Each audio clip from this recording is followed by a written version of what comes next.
All right. Hello, everyone. This is Blake from Blake and Vish Sports. Joined with me is Vish. Today is episode 4 of our series of Blake and Vish Sports. So we're going to be talking NFL, NBA. Vish, how are we doing? I'm doing well. How are you? Doing good. Any holiday plans? Yeah, so for Thanksgiving, I'm glad to get a break. College has been really brutal. Online's really bad, so I'm really excited to, have a break and hopefully regather myself and before we gear up to finals. Watch some football, obviously. How about you? Yeah, same thing. Just going to be with the family. For those watching, like, subscribe, follow, share with friends. Our best video, or one you should definitely check out, is Vish's interview with Jaquaski Tart, Niners safety. So definitely check that out if you get a chance. He did great work there. Thanks. So speaking of Thanksgiving, we have a few Thanksgiving Day games. The first one is going to be the Lions versus the Texans. Vish, what are your knee-jerk reactions? Who do you think is going to win? What are some storylines with this one? So this game is kind of similar to me with two similar teams where you got these two Bill Belichick disciples, defensive coordinator, head coaches that have both kind of failed everywhere they've gone. Like, Yeah. to be honest, Romeo's been around for so long, and besides 1-10-6 season with the Browns with Derek Anderson when they had Braylon Edwards and Dante Stallworth, they've been awful. He's Yeah. been awful. Not been a great defensive coordinator. And Patricia, I mean, like, they fired Jim Caldwell for going 9-7 twice, and Patricia's gone in there and been a lot worse. Yeah. So you got that. Then you got two quarterbacks that I really, really like. I like Desean Watson a lot. I think he's a superstar and a top 5 quarterback. And I think anybody who's been following me for the short time I've been talking about sports knows that I have somewhat of an infatuation with Matthew Stafford. He's kind of my guy. I think he's been widely underrated his entire career. It's been tough to defend him this year because he hasn't himself played his best football, but overall, like, I really like Matthew Stafford. I really like Desean Watson. So you have an intriguing matchup there. And honestly, like, we can go into the ins and outs of it, and I'm sure we will here in the next few minutes. But I'm just looking forward and hoping that both these quarterbacks just go out there and make plays because they both can sling it. They both can move. They both can make big time throws. I'm really excited to see what they do. Yeah, I'm with you with the quarterback duel. You know, Watson's been amazing. He was amazing in college. He slid in the draft. Texans were able to get him, but I'm interested to see the points scored in this one. You think about the two defenses. The Texans' defense has been just bad. I mean, they have injuries all around. Their secondary's abysmal as of now. You saw Jake Luton in his first start. He put up like over 300 yards, and he almost brought them back to win. And the Lions defense just let PJ Walker look like a stud, and he could be in his own right, but it was his first game starting for the Panthers last week, and they got shut out. Yeah, and then you did mention the coaches too, the Belichick disciples. And I think they've been kind of a microcosm of that whole experiment of teams just nabbing the coordinators, mainly defensive coordinators from the Patriots. And most of the times it's not really paid off. I think the only one who's really been good is Flores. And we still don't know. You could say Vrabel, but he wasn't really a disciple because he was a player. He played for Belichick, but he coached under Billy O'Brien, and then he coached with Ohio State as their defensive coordinator. So he didn't really come from that tree per se. I wouldn't say he's a disciple of. Right. And you could maybe say, and then Flores, I think we all like him, but the jury's still out. Early to say. So we have to wait and see a little bit. So I think let's get into the game a little bit. The thing to me that's the key for the Lions is that they've found a running game this season. You know, DeAndre Swift, I thought he was a good player at Georgia, but he's been very good in the NFL. Like, Clyde Edwards-Helaire has gotten a lot of hype, and rightfully so, because he's a really good player. But DeAndre Swift has been as good. And this run game has been a welcome sight for the Detroit Lions because at no point in Matthew Stafford's career have they been able to run the ball. And so DeAndre Swift, I don't think he played last week. I think it looks like he's going to play this week. He had a concussion last week. Right. And Kenny Golladay, is the jury's still out on whether he's going to play. So I think the key for the Detroit Lions, honestly, is being able to run the ball. And if DeAndre Swift plays, I think they got a good shot. Because Desean Watson the last month, it's gone kind of under the radar because the Texans started off so bad. But he's been playing out of his mind good. Like, he's been playing as good as any quarterback in the NFL. And if they were winning, everyone would say Desean Watson should be the MVP of the NFL. Like, he's been going on that kind of a tear. Mm-hmm. So, and Matt Stafford, I think his hand is bothering him. He hasn't been playing the best. He hasn't been controlling the ball as well as he usually does. It's been getting away from him. A lot more bad throws than I usually see from Matthew Stafford. So for me, I think the key for the Detroit Lions is that they got to be able to run the ball. Yeah. So we have a comment, no, he's not Mahomes. That is true. But Watson, I will say, if you look at the numbers pre-firing of Bill O'Brien to post, it has been night and day. Brandon Cooks has been getting targeted significantly more. Will Fuller's been killing it the whole year. Those two have been really good in replacing DeAndre Hopkins to, the best of their abilities, because it's kind of hard to replace a top 5 receiver. But they've been doing that.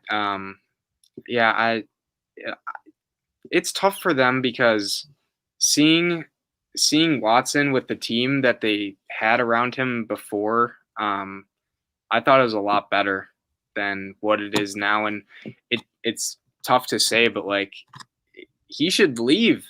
I think he should leave. He could get such a better scenario. Their O-line, they have Tunsil, but they don't have a first rounder this year. Right. I think they're in a really tough position. And he's the only reason they're even like contending in games right now. So right. Tunsil in his contract is definitely not worth what they gave up for him. Like, Tunsil is a top 3 left tackle in football. Don't get me wrong. He's as good as anybody. But they gave up 2 first-round picks and a second? And they got Kenny Stills too, but Kenny Stills hasn't been. And you're paying him $22 million. It's a real problem. And it's unfortunate because Desean Watson signed a humongous contract that's basically going to get him stuck in Houston. And, they used to have a Packers feel with DeAndre Hopkins, where it's no matter what, Desean Watson and DeAndre Hopkins would kind of bail them out the same way Aaron Rodgers and Devontae Adams bail out the Packers every week. Mm-hmm. That's the kind of feel they had. But without DeAndre Hopkins, Will Fuller, whether it's Will Fuller, whether it's Brandon Cooks, whether it's Kenny Stills, all these guys are solid in stretches, but they're not consistent. And DeAndre Hopkins was game in and game out consistent. And the other thing I will say, the thing that really bothers me about that trade is I didn't actually mind the concept of trading DeAndre Hopkins because I thought his asking price was a little too high. And he's been paid over like $20 million, I think. Right. Well, that's what I thought, right? And then now he signs the contract with Arizona. And it's more than team friendly, and I'm just perplexed as to why you traded DeAndre Hopkins and why you sold so low on such a good player. I have a lot to say on that. That's probably not something we want to get into. Topic, right? But the point is, who do you think is going to win this game? My heart's telling me the Texans will, but I'm going to go with Texans. I think Stafford will kill their defense. Their their secondary specifically is just, it's really bad. And I think DeAndre Swift, I think his situation, how he's been getting held back by the running back by committee that Detroit has, where they give it to Kumaran, they give it to AP, they also give it to Swift. So I think his situation is kind of similar to a younger Aaron Jones. I don't know if he's as good as Aaron Jones, but it's in a situation where, like, when he gets on the field, he's making plays, he's explosive, he does all that, but he's getting very limited touches because they love giving the ball to 35-year-old or however old he is, AP or Kerryon Johnson, who's injury prone, and he's decent in his own right, but he's not as good as Swift in my mind. So I think I'm going Texans here. So I'm going to go Lions. I think for Matt Patricia at a point, this is his desperation. This is the game he can't lose because their schedule actually lines up where the Lions could really be in the thick of things if they just do their job and beat the teams they're supposed to. And Carolina was a team that they were supposed to beat, and they blew it. I think they're going to be desperate. And I like picking desperate in football because I think for 1 week being desperate is good. And I think the Lions are going to be very desperate to win this game. And then regarding people want us to get into the DeAndre Hopkins, we can get into it real quick. Someone asked how his deal was team friendly. So DeAndre Hopkins' deal is actually just $19 million for 1 year, but they have a potential out. So it's only 3 years, $60 million with $15.5 million in dead cap. Which, if you look at the other deals, like of the players that he is, like can't guard Mike, and you look at Stephon Diggs' deal and stuff, he lines up very favorably amongst those deals, which means that to me, I think that given how good he is, because he's as good as all of them, you could really say that just getting a second round pick when you have a quarterback on a rookie contract, it's more than favorable what the Cardinals have with him. I agree. And let's just talk about what they traded for him. So what they got in return. So they got David Johnson, who's a running back, very injury prone. He's getting paid over $10 million a year. And then they also got a second rounder, which was like a higher second rounder, but I don't really think that, it's a second round pick. So let's see. I think David Johnson is an injury prone running back who's overpaid because he can't stay on the field. And his best season was 2016, which is 4 years ago. So he's almost like a liability in the fact that, he's even injured right now and he doesn't look like a great running back. So they got a running back who is a high contract and he doesn't play. And then they also got a second rounder for top 5 receiver. I don't see where the logic checks out in that trade. I think the Cardinals fleeced them. I think that's kind of a universally thought. It's like a universal thought, pretty much. I don't know. What are your opinions on that? Right. I mean, we can get into how team-friendly the deal is. The way I see it is that when you have a quarterback on a rookie deal, his deal is not bad at all for the production you're getting. Like, it's still a rich contract, right? It's DeAndre Hopkins, top 5 receiver, top 3 receiver. So we can get into those details, but the thing that really bothers me is that second-round pick compensation and that David Johnson compensation. When you saw what Diggs went for, like, if you're the Texans, why in the right mind, like, trading DeAndre Hopkins is, to me, not a horrible idea in the NFL. Like, everybody thought the Raiders would be ruined by trading Khalil Mack, who's as good a defensive player as anybody besides Aaron Donald, and they're doing just fine because you can reallocate your resources the right way, and if you have a good enough coach and a good enough quarterback, you can really win, because paying anybody too much money, there's drawbacks to that in the NFL. Like, even the best of the best players. Even Russell Wilson, right? So that entire concept to me is not that bad of a problem, right? It's not that bad. Like, if you really believed in your heart of hearts that you had to trade DeAndre Hopkins to pay Laramie Tunsil and Desean Watson, then totally fine. The compensation is that's just totally head scratching. And we can stock it up to Bill O'Brien and all of that, but I mean, I don't even think Bill O'Brien, like, he must have wanted to sabotage the Texans. I'm not saying he did.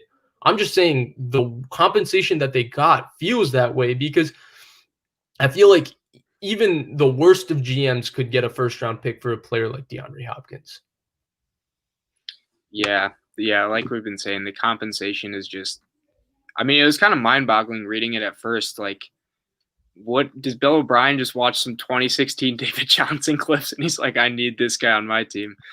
But that was pretty inexcusable. And I think what's also of note is, so their first round pick this year is going to the Dolphins. That's currently a top 10 pick, I think top 8. Right. The Dolphins are about to get, a stud most likely, or at least a chance at a really good player for trading someone who they didn't have to pay because the Texans reset the market with him. So, right. And Adam Schefter brought this up, and I don't know how true this is, but they're basically, because that pick is going to be so high, they're kind of trying to evaluate two on the fly so that if they get a shot at maybe Zach Wilson or Justin Fields. Trask. Or Kyle Trask, Trevor Lawrence, not Trevor Lawrence, probably not, because that pick's probably not going to end up as one, but the rest of those guys, then maybe they might choose to try and take a chance on one of those guys if Tua isn't their guy. I mean, this was reported by Adam Schefter. he knows he's usually right on, but it was kind of a finicky type deal because it's kind of whack given that they clearly were so invested all in Tua as a ownership group and everything since like 2017. But yeah. And real quick, we can answer this before we go to our next topic. How would you rank Tua versus this class? I know it's early. You want to go first? Yeah, so I know Burrow got injured, but I still had him as my number 2. I'm a Herbert truther and supporter, so I had a Herbert as number 1, Burrow number 2. Like if I'm ranking them on a 10 out of on a scale of 10 for how I think they've done as rookies, I would put Herbert as a 10. I'd say Burrow probably a 9. Tua, for me it's tough to evaluate him because some of those games, like the Rams game, he had under 150 yards, or he didn't have many yards. They had a defensive touchdown, they had special teams touchdown. The offensive production wasn't great. And then other games like they lost to the Broncos, and he didn't perform particularly well in that. Fitzpatrick came in. I'd give him a 6 out of 10 as of now. We need more tape on him, obviously, because he's only played a few games. But he has been winning, which is huge. He's made some really clutch throws. That throw to Mac Hollins, I thought that he showed a lot of poise and just like delivering that. So I'd say he's a 6 out of 10. I'd put him as the 3rd quarterback. The other quarterbacks, Love hasn't played. I mean, I'm trying to think. Jake Luton. I mean, you can't really evaluate. Yeah, he's a 6th rounder. He performed really well against the Texans, so that was cool to see. But yeah, I think I'd give him a 6 out of 10. But I don't know. What are your rankings, Vish, for quarterbacks? So it's obviously impossible to rank them. We're 10 games into the Justin Herbert experience. We had only 9 games of the Joe Burrow experience, who we'll talk about later in this show. And then we're 3 games into Tua, one that we didn't even get to see him throw, one that he seemingly played pretty well in versus a team that was down their starting corner, their backup corner, and their backup's backup corner on one side of the field. And then the last one against Denver, where he went against one of the best defensive game planners in the NFL, and Vic Fangio. So it's really tough to say. I'll tell you what I've seen so far, and you can kind of gauge what I think from there. So let's start with Herbert. So with Herbert, what I've seen is some of the best physical tools in the NFL. The arm is just a rocket. It's a cannon. He probably has one of the 5 to 10 best arms in the NFL already. Like some of the throws versus the Jets, like the one rolling to his left, the dart to Keenan Allen that he fit in before the corner turned around. That's unreal. That's like Aaron Rodgers, Mahomes type arm strength, Stafford. So that's incredible.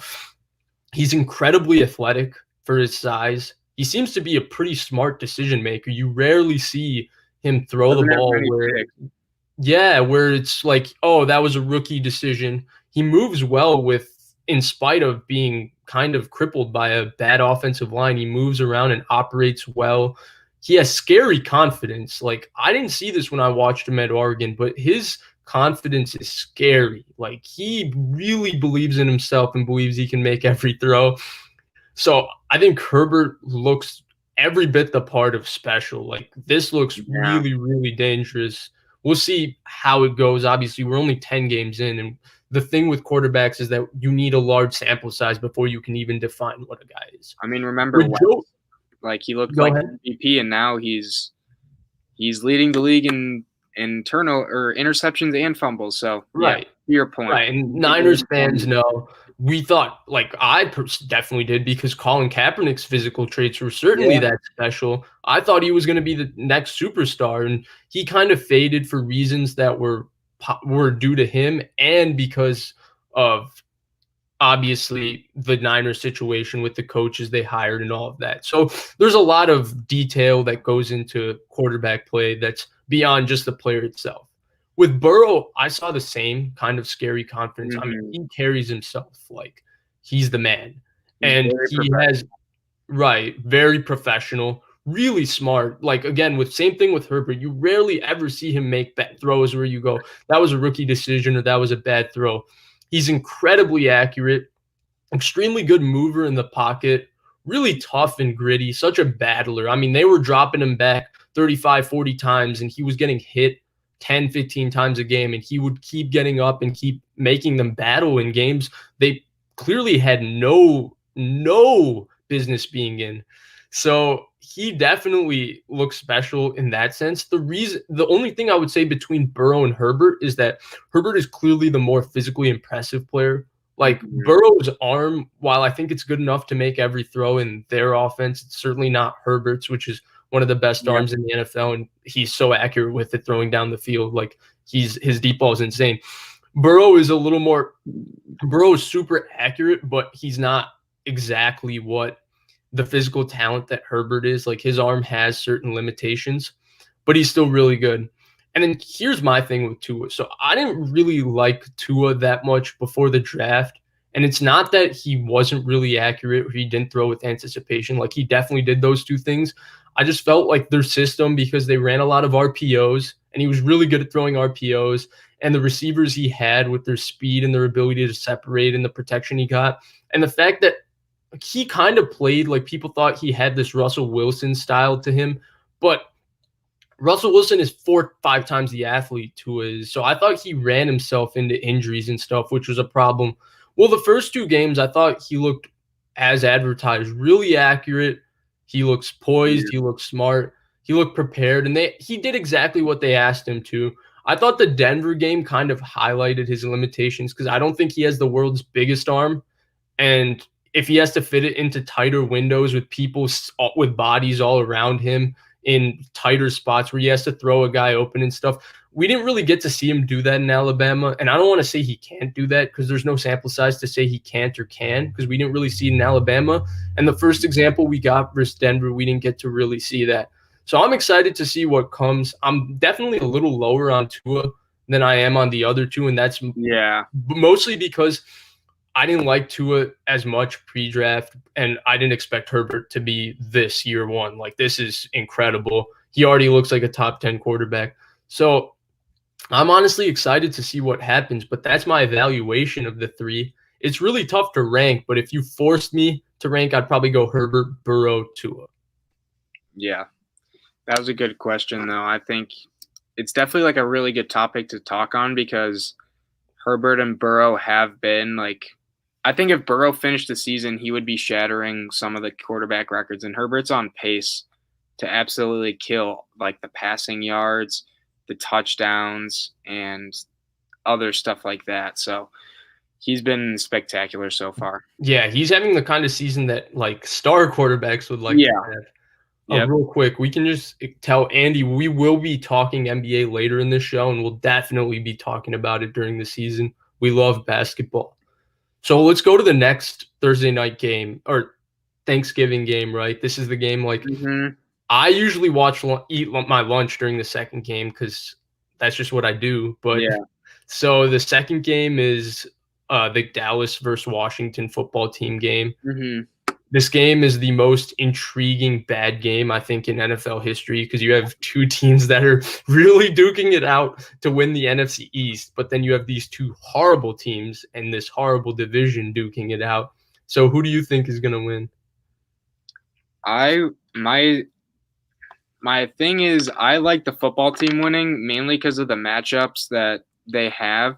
So their D-line is their front seven is spectacular. They have so many good people. They've invested a lot of capital into it. So it has been paid dividends.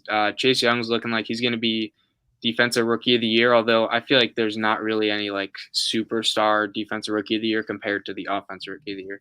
That's a whole other topic. Maybe Antoine Winfield Jr. on the Bucks, but safeties don't win defensive rookie of the year. It'll be Young based on name, and he does have some good stats, and he has been playing well. Right. But their D-line, I think, is going to be able to stifle Zeke and their running attack. And is Dalton going to be comfortable back there getting into their star receivers that they have? Because they have two amazing, and then Gallup's nothing to slouch at either. He's a really good number 3. So that'll be interesting to see. And the Cowboys' defense is still bad. It is what it is. It's still bad. Antonio Gibson's a pretty good running back. Alex Smith is probably the best football team quarterback they have, and he's actually in there now. McLaurin's an amazing receiver. I like the football team, although the Cowboys are favored, or came out favored. So we'll see. But who do you think's going to take this one? So this game is kind of boring, right? There's not a lot to break down with this game. Both teams are kind of battered. Both teams have so many holes, but both teams also don't really have what it takes to take advantage of those holes. I like the football team better, and it's because I think the football team has a clear identity on how they're going to play football. They're going to have Alex Smith. He's hopefully not going to turn the football over, and he's going to play smart and consistent and check the ball down. They're going to run it with Antonio Gibson, and they're going to try for their front four to really dominate the Cowboys O-line, which that front four really can. Like Jonathan, like everybody talks about Chase Young, right? But Montez Sweat is playing good. Ryan Kerrigan has been excellent for a long time. Daron Payne has been a good pick for them. Jonathan Allen is really one of the better defensive tackles in the NFL. I feel like I'm bringing up an underrated defensive tackle every time we do these lives. It's not that I really watch defensive tackles all the time. It just so happens I feel like they're so unheralded, and I think Jonathan Allen is really, really good. So that they have that going for them, and I think their defensive line is going to really dictate this game. Dallas wants to be this explosive offense that's going to run the ball and set up play action off their run. Problem is they don't run block particularly well. They don't have a very good run game scheme. And Andy Dalton isn't Dak Prescott where he can just sit in. Like Dak Prescott is 6'2", 245, and he stands in there and takes beatings, but he throws the ball down the field. That's not Andy Dalton's game. So he's not going to utilize CeeDee Lamb and Amari Cooper and Gallup the same way Dak did. So without Dak, and they don't have a clear identity, I know their defense has gotten better, and Wolf Hunter's really helped how they play the run, and they're going to play Dalvin Cook. But the football team isn't really looking to run the ball or throw the ball even. They're just kind of trying to get the game across, to get one big play from Terry McLaurin, a couple decent plays from Antonio Gibson, and hope they can win a 20-17 type ball game. And that's how I see this being, and I see the football team winning it. Yeah, I'm with you. And also another thing is the coaches. Who's the head coach of the Cowboys? Mike McCarthy. Ron Rivera. Who do you think the better coach is? Because I'm taking Ron Rivera every time. This isn't the 2010 Packers or early. There's no Aaron Rodgers to bail you out. You have Andy Dalton. Dak was able to do that in the beginning of the season. He was putting up some gaudy numbers, and he was playing really well with all the talent they have on offense. Andy Dalton has not utilized that as well. I think their offense has had a bit of a resurgence since Dak got injured, though. The first couple of weeks, they didn't really even score touchdowns or anything. So at least they're doing that. They are coming off a win against the Vikings, though, which that is not bad for them. I mean, that is honestly pretty impressive. The Vikings were pretty heavily favored, and a lot of people thought they were going to run it right down their throats and just kill them, but they didn't. The Cowboys held up pretty well. Yeah, I agree. And the other thing for me is that this game is such a football cliche because both teams are so flawed and so bad that I would say that it's really just going to come down to who takes care of the ball. And I'm going to say that Andy Dalton is going to turn the football over once or twice in this game, and it's going to be because of that defensive line. And I think Alex Smith will protect it. And another person on the football team who actually is kind of had a resurgence from his days on the Seahawks and Lions is J.D. McKissick. Yeah. Remember him? Yeah. Smith loves dumping it off to him, and he's been getting a lot of receptions. And Scary Terry's just coming along and developing, another Ohio State alum receiver who's been really Yeah, him and Paris Campbell came out in that draft, and it seems like he was the better player compared to Paris Campbell. So that's interesting. Yeah. So you want to talk about the game that's postponed? Yeah. I know we have a lot to talk about with the Ravens offense, but let's talk about the game postponed. I'm going to take this one first because I have a bone to pick. I'm very upset that this game got it got canceled. I'm very upset about it, and it's because as a Niners fan, I think that there's always been an East Coast bias operating with the NFL. It's so upsetting to me, but when you look at Pro Bowls, when you look at All Pros, all those kinds of things, the media favors East Coast teams, right? So if you're a West Coast player, right, and you want to be a Hall of Famer and stuff, you can be an excellent player for a long time, and you won't have the same accolades as the East Coast player. How many Dallas Cowboys have made 8 Pro Bowls when they were not that good? here's a hot take. I think Jason Witten's the most overrated tight end in NFL history. I think he's been consistently above average where he catches 8 to 9 yard passes, a lot of them. He's a good locker room guy for Dallas, whatever that means. He represents them well, and he's a solid blocker. But to me, he's going to be a first ballot Hall of Famer, and I think that's totally whack. And I think that's a lot of that has to do with the fact that he's played in Dallas and he gets voted into Pro Bowls because he's played into Dallas, and it adds up to his resume. So to get off that tangent, but the point is, I was very upset that they did not do anything to cancel the Niners-Packers game. Yeah, and they put the Niners players and the Packers players at risk because both had COVID positive COVID tests on both sides of the ball, and the Niners had a ton of injuries, and you had an already hobbled team playing another the Packers were also kind of hobbled too. Just not as bad as the Niners playing on a short week. Not even remote. They had a few injuries, but it wasn't even like comparable to the Niners. It was like the Niners B team pretty much. Right. And they just put it on. They just put it on there in a short week, right? They just put it on in a short week because it's the Niners and the Packers, and it's Nick Mullins, and Aaron Rodgers is going to win anyway. Why waste time? But this one, they're actually I think the East Coast bias just came through. They're helping Baltimore out a lot. They're really screwing Pittsburgh. I mean, if you look at the Raiders, I don't know what the details are with this COVID situation, but the Raiders had to pay, right? Because they had COVID positive tests. Well, I don't know why Tennessee was let go scot-free when they allegedly weren't following the protocols properly. Baltimore has had a 3-week issue with the COVID protocol. I don't know what their deal is. I'm not going to say they aren't following because I have no clue. But I don't know why the Raiders were penalized so heavily and these other teams have not been, right? New England had a 2-week thing, so that could be another East Coast, West Coast thing. I feel bad for Pittsburgh. I feel bad for the Niners and the Packers, and I'm upset. I'm really upset that the Baltimore Ravens got bailed out of getting blown out by the Pittsburgh Steelers. I thought they were going to get embarrassed in this game, and it was not because Lamar Jackson can't win a big game. That narrative is not true. It was more because they don't match up well, and without being able to run the ball and dictate physically versus the Pittsburgh, I thought they were just going to get pushed around. And Mike Tomlin, you know how he is. When he's got an opportunity to step on your throat, he presses, and they were going to come ready to play.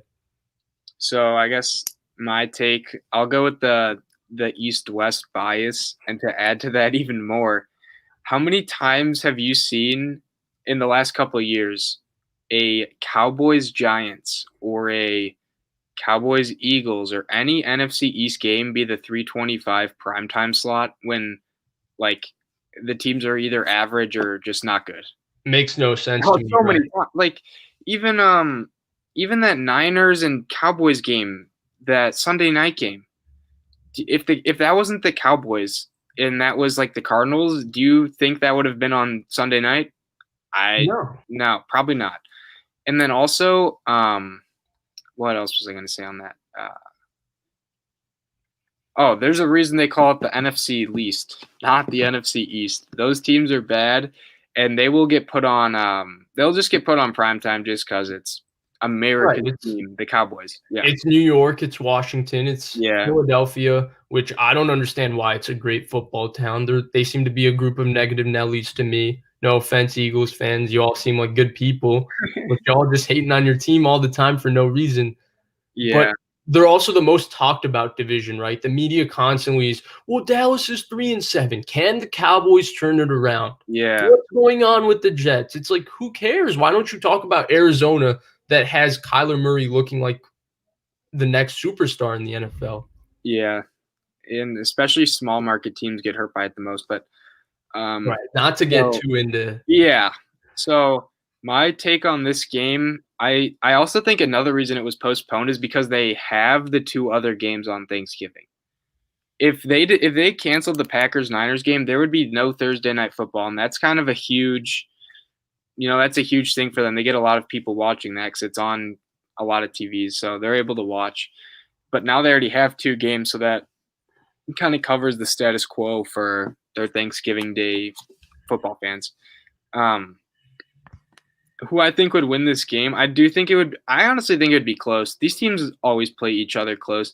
If you remember the Thursday night, or I think it was Thanksgiving or Christmas, I think it was maybe Christmas, but it was the Steelers Ravens where Antonio Brown had like the stretch touchdown. Yeah. These two games are always close. I feel like it doesn't matter how good or bad either team is, although they've both been really good for the last couple decades. But these games are always close. I think it would be close. It does help the Ravens a lot, though, going from J.K. Dobbins and Mark Ingram to Justice Hill and Gus Edwards is a pretty big shift in what they want to do as their identity. So here's why I thought this particular game wasn't going to be close, and it was because of the two names you said. So the reasons to me that these games are usually always close is because of the physical identity and the physical presence of both teams, right? You start with it starts with their organizations, right? And Ozzie Newsome and the Steelers ownership. I'm blanking on the name, but very, very tough kind of physical kind of teams just in how they build it every year. And then you got Tomlin and John Harbaugh, who's the same thing, who feels the same kind of way in terms of very tough-minded, very smart, great in-game managers and all of that. But I just thought the Ravens have just lost their physical edge because of the players that haven't been playing, like Calais Campbell, and they have another defensive tackle, Brandon Williams, where they don't have as much size inside, so they're not physically dictating the line of scrimmage, and losing Marshall Yanda, Ronnie Stanley, and then losing those two running backs. I just thought they couldn't physically impose their will the way they were doing it last year. And this is a game where the Steelers basically impose their physical will on everybody. And it starts up front with their front seven, right, with TJ Watt, Bud Dupree, Cam Hayward, Stephon Tuitt. They're as good as anybody in the NFL, and they really want to play really physical. And that's why I thought the Ravens just couldn't match up physically. But now that's moot, right? Because now everything has changed. We're going to see the game on Sunday. So I've heard a lot of talk this week, right? Let's segue into this. I've heard a lot of talk this week about, well, Lamar Jackson can't win the big game, and Lamar Jackson isn't that good, and Lamar Jackson can't throw the ball. Can you just talk about what you think is the problem with the Ravens offense? Yeah. So what I think their biggest issue is losing Yando is obviously – that was in such an underrated storyline coming into this season. In the locker room, he's great. Also, just like as a guard, he's one of the best, just premier players in the league. Although he is older, he's still very effective. Right. And you can't just replace him for cheap easily. Second off, on the outside, their receivers, they just aren't it. Hollywood Brown was taken first round, I believe, maybe early second. I'm pretty sure it's first. He was a first-round pick, yeah. Yeah, he has not lived up to that, and I don't think he really fits their style of offense that they want to run. They want to, I feel like they need a bigger receiver who can block as opposed to someone who's smaller, and he may be really good after the catch. He does struggle to get separation and catch it, though, which is also the issue. Their other receivers are Willie Snead. Who's a good veteran. He'd be a good, 4, maybe a decent 3, if you have other starters or really good players around him, but you can't rely on him. They have Des Bryant now, who he caught his first pass since 2018 or 2017? He's been out of the league, and maybe he will be someone who can help their offense resurge, someone who Lamar just puts it in his area, and, his catch radius is massive. He's got very strong hands. He's physically imposing. Hopefully he brings that. I think Mark Andrews is a good tight end, but just the outside they don't threaten people with their receiver. Right. Teams don't really have to respect double covering their number one. They can just kind of focus on clamping down the run. And when it gets in those third and longs or they fall behind in a game, they're going to get killed because they can't pass and catch up with teams. And I think that was very noticeable in the Titans game last year. Right. And to me, it's they basically, first, let's start with Greg Roman, right? He's a really great run game coordinator. So our following, obviously, because people have seen me with Grant and people have seen us, both of us through Grant, is mostly Niners fans.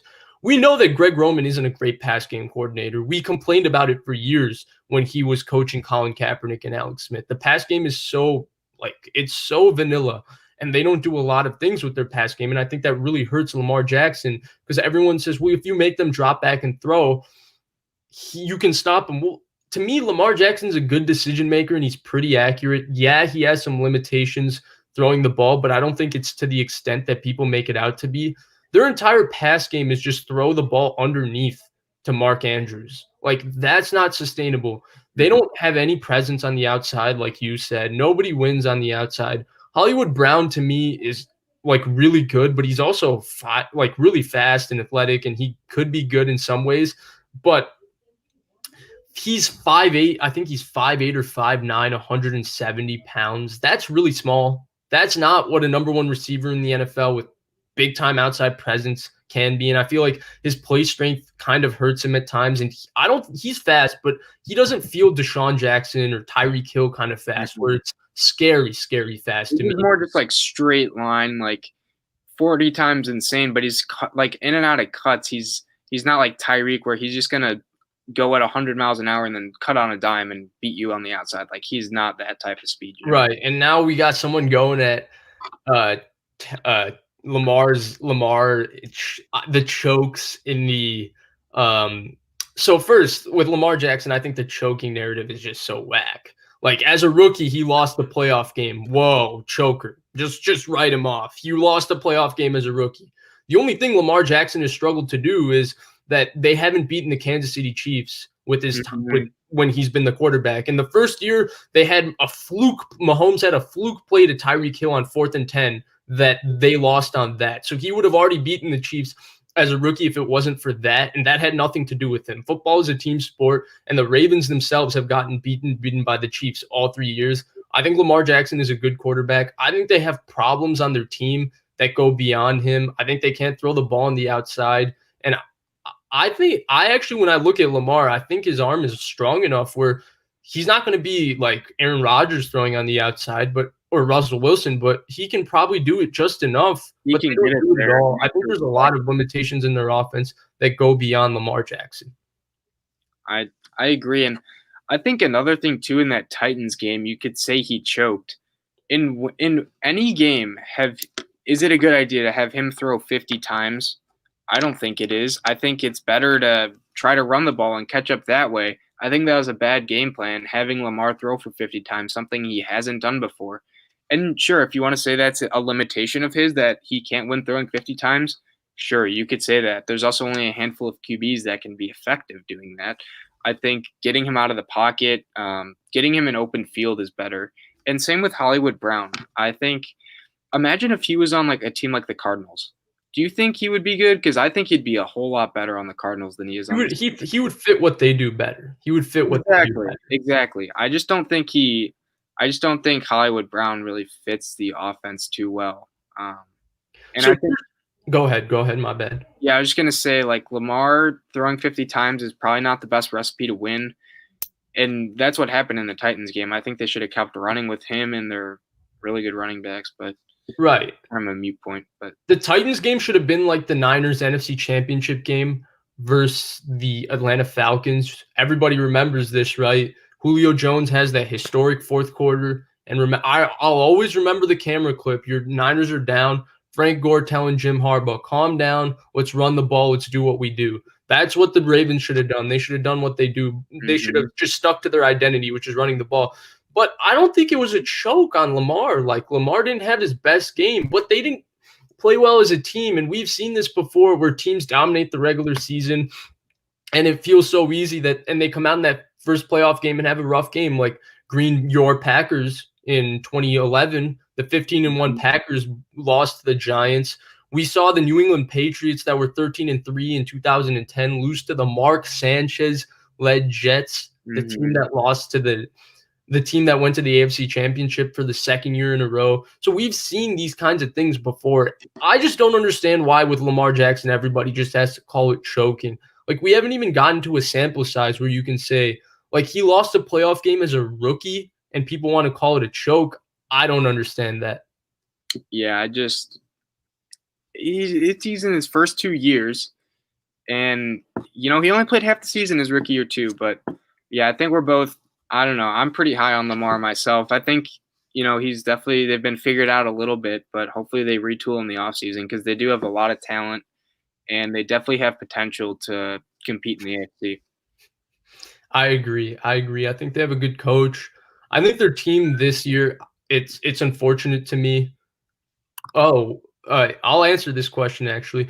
It's unfortunate to me because I look at their roster and I say there's no weakness. I think there's been a couple issues with just injuries and stuff and continuity, and then I just don't think they've played well as a team. And I don't think it's just all on Lamar Jackson. He certainly hasn't been as good as he was last year, but it's not just because Lamar Jackson now has been figured out and is never going to be good. There's a lot more nuance to it. Yeah. So I'll answer this real quick, and then we can get into NBA stuff. So we can both take this. So for you, why don't you take it first? What is an example of quarterback choking to you? What is choking to you? I would say when a player is in a good position to win or his team has a chance to continue the game and they just make a really, really bad play. And I'm going to give you a specific example.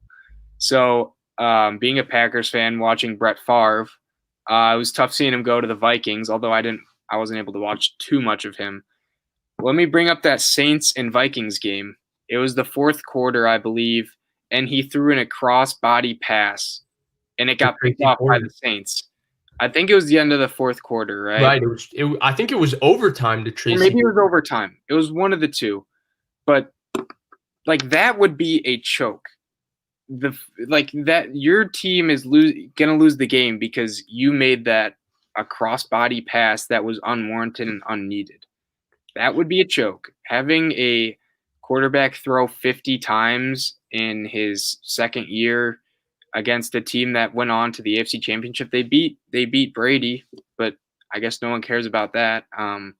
That Titans team I'm mentioning from last year, but right. I don't think so. They were like 5-0 to end the season. They were a buzzsaw. Yeah, that team. So I would say that Favre example would be just an example of a player who. It's not like the defense did anything wrong there. He literally threw a crossbody pass at the end of the game, and it got intercepted. And that's a choke to me. I mean, you can give an example, but so I think choke is a cliche, and I also think that people reach for cliches. But for me, I'm gonna go to another cliche, right? But the cliche for me is that the thing that makes a choke is when a guy just looks like he's not like himself. Like you can see it where the moment just feels too big for him. He looks rattled, and it's not because he's rattled. Like he's been fine throughout the game, and you get into that situation, that 3rd and 8, and he's jittery in the pocket, and he gets away from the receiver that's open that he's been hitting all game, and he misses the throw just because his body gets tight. To me, that's choking, right? I don't think at any point I look at Lamar Jackson and say, dang, he's scared of the moment or anything. I look at a guy who, well, I guess things aren't working out for him this game, or the game plan wasn't that good, or he hasn't played as well. But I don't think you can look at it and say, oh, he's choked. He just choked. Gosh. Like, I think there's a lot more to it. So we can go to our next topic. Mm-hmm. Do you want to cover this question, though, real quick? I thought it was a decent question. Do you think Jamal Adams is over? I like this question. Yeah. So I think he's really good for what he does. He's a box safety. He's amazing in run support. He's the Seahawks' best blitzer, which is kind of sad because you don't want your safety being the best pass rusher on your team. But I think he's really good at doing that. Now comes the other question. Do I think he's worth 2 firsts, a third, and Bradley McDougald, what they traded for him, on top of being the highest paid safety? No, I don't think he is at all. And being bad in coverage, you kind of handicap to what you can do. Now, he can do a ton of stuff around the line of scrimmage. Don't get me wrong. He's amazing in run support. He's very instinctual. He's smart. He can rush the passer, which is valuable. But he struggles in coverage, and you don't want to be trading first rounders and another safety and then making him the highest paid. I just don't think that is a smart winning football play. So overrated? No, but do I think they overpaid to get him? Certainly. That to me is the answer. That is right on. It's not that he isn't a great player. He's a fantastic player, right? But he has certain things. I don't think he's necessarily like horrible in coverage, like a few clips people like to pull out and say Yeah. there's a nuance into what his actual rule was and did he do his rule correctly. Like there's a lot of things into that we don't know. But I agree with you right on. The He two could be first, better in plus a coverage. solid starter in Bradley McDougall, and the fact that you're going to have to pay him $20+ million, I don't think he's worth all of that. He's not a franchise changer. To me, he's really good, but to say Troy Polamalu, Ed Reed type player, I don't think I would. Yeah, those guys do not have like limitations in their game. They are doing everything you can ask of them and more. If you traded like a couple firsts and a third for in McDougall for that, yeah, that is very justifiable. Is the strong safety Jamal Adams, who's really good at that role, but he's not a transcendent player worth it? I would argue no. You could say otherwise, but I think that's a good and fair question. Yeah, it's an awesome question. Thanks. Thanks, All right, Kevin. so we got a couple more NFL topics, and then we'll get into NBA. We just wanted to preview a couple more games because there's some big ones coming. Given that we're from the Chicago area and Blake's a Packers fan, we really wanted to touch on the Bears-Packers game. Blake, what are your thoughts? So this is going to be Sunday night, this upcoming Sunday night. So right now the Packers are heavily favored. Even when the Bears were really bad in the past 10 years, like I feel like the games have not been like this. People think it's going to be this lopsided. I think the Packers will win. The Bears, here's the issue with the Bears. Their offense, they have an offensive-minded head coach. They have they have their offensive coordinator who's calling plays. Now they have a lot invested into their offense in that sense, like with coaching. And their offense is the very bottom of the league. And their defense is not that 2018 level where they can just they're just a turnover machine where they're creating good opportunities to put their offense in good scoring positions. I think their special teams isn't bad. Cordell Patterson might be the greatest kick returner ever. I said kick returner. If you look at, he is. I think he is. But he's still really good. But their defense is not what it was, and it's hard to maintain that level of defense. So I do think the Packers will win, and I think it'll mainly be because the Bears' offense is inept. I'm interested to hear some of your takes on the storylines. And all right, real quick with Cordell Patterson, kick returner maybe. I just think it's a little sacrilegious given that we grew up because we're from the area of watching Devin Hester, right? He was the go-to athlete. I can defend it. Right. But I do think there's an argument. That's fair. I think this is going to be a blowout. I think that the Bears defense is really good and they're going to hold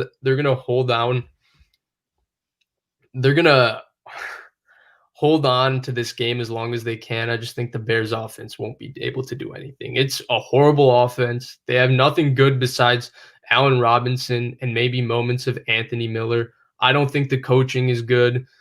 Their defense is going to come into play, but ultimately I think Aaron Rodgers and Devontae Adams and Aaron Jones are going to put their statement on this game. The Packers don't really lose back-to-back. You mentioned in another video with Matt LaFleur and Aaron Rodgers, or at least they haven't done it yet. I don't expect it to happen this week. And real quick, before we move on to talk about Tampa Bay, Kansas City, there's a couple of nice questions here that I think we can get real quick. Mm-hmm. We'll answer this question at the end because this one will take a little longer. But here's a one-word one that we can go. So who's your most underrated head coach in the NFL? Underrated head coach. Ooh. I still think what Sean Payton is doing, I know he's regarded highly, but he will not. I think once you hit a certain point for coach of the year consideration, when you're just one of those like top 5 to 10 guys, people don't discuss you for coach of the year. And you could give it to Bill Belichick every single year if you wanted. You could give it to Sean Payton or Tomlin. I think what Sean Payton's doing, especially with Taysom Hill, because I honestly don't think he is that great of a thrower of the ball. And what he did this past game, I know it's only been one game, but I think what he did was great there. And also I think Drew Brees is starting to slow down with his arm. And having to scheme around not being able to throw like over 30, 40 yards is honestly impressive in its own right. That is impressive. And they do have talent. Don't get me wrong. But he has been scheming up some good plays. And using Taysom Hill is also how he uses him, whether as a tight end or the gadget plays they run. I think that's pretty intriguing in how he does that. And also, he's getting his defense motivated enough to where they're looking really stout right now. They have been on a tear the last few weeks. So I would say him, even though he is regarded high. You can. Yeah, so I think that's a great answer because he is one of the top dog best coaches in the NFL. I would view Mike Tomlin kind of in the same way that when you talk about Sean Payton, I think he is the coach of the year this year, and hopefully he wins it. I'm going to go with Sean McDermott in Buffalo. I think he's done an excellent job of building a culture and building his own team, right? And they've done a good job developing Josh Allen, a guy that everybody said was going to be a bust for sure, right? Everybody said he's a bust for sure. He only completed 53% of his passes in Wyoming. So I think he's done an awesome job building a culture. His first year, everybody thought they would be a bust team, and he made the playoffs with Tyrod Taylor and LaShawn McCoy. He's an awesome defensive coach. They've had a really good defense every year, but this one, I really think that the Sean McDermott is one of the better head coaches in the NFL. And then real quick, I just wanted to address this. You're absolutely right. I felt the same thing when I went back and watched it. Hopefully I'll cut down the awesome if I get a chance next time. So let's talk Tampa. You want to talk Tampa Kansas City now? Yeah, so my team, who I've been really liking this year, and I liked them going in, Tampa Bay, or as I like to say, Tampa Bay, for Tom Brady being the starting quarterback now. One thing I've started to pick up on, and I think the media and everyone has picked up on, is how abysmal they are on primetime. They're 1-3 on primetime. They've gotten smacked a couple times by the Saints. Tom looked like he looked bad against the Rams, in my opinion. And they do have a good defense, don't get me wrong. But some of those interceptions and the one that should have been called a fumble, which wasn't, he looked like he hit Father Time in some of those moments. And it's happened against the Saints too. And this game is primetime. The Chiefs have been money on primetime. Is it primetime or is it 3:20? 3:25, but it's on national television. So I'm going to consider that primetime because everyone's seeing it. It's not a nationally televised afternoon game. Exactly. Yep. Yeah. Now let's talk about Mahomes. I think he will be the MVP this year. His stats have been nuts. He hasn't really been getting that much traction until recently, kind of when Wilson fell off. But he's been awesome. Their team's pretty much the same as last year, but they added Edwards-Helaire and Lev Bell, and Lev Bell hasn't been all that much, but Hilaire's been I think he's been good. And their offense is still cooking. Their defense hasn't been horrible.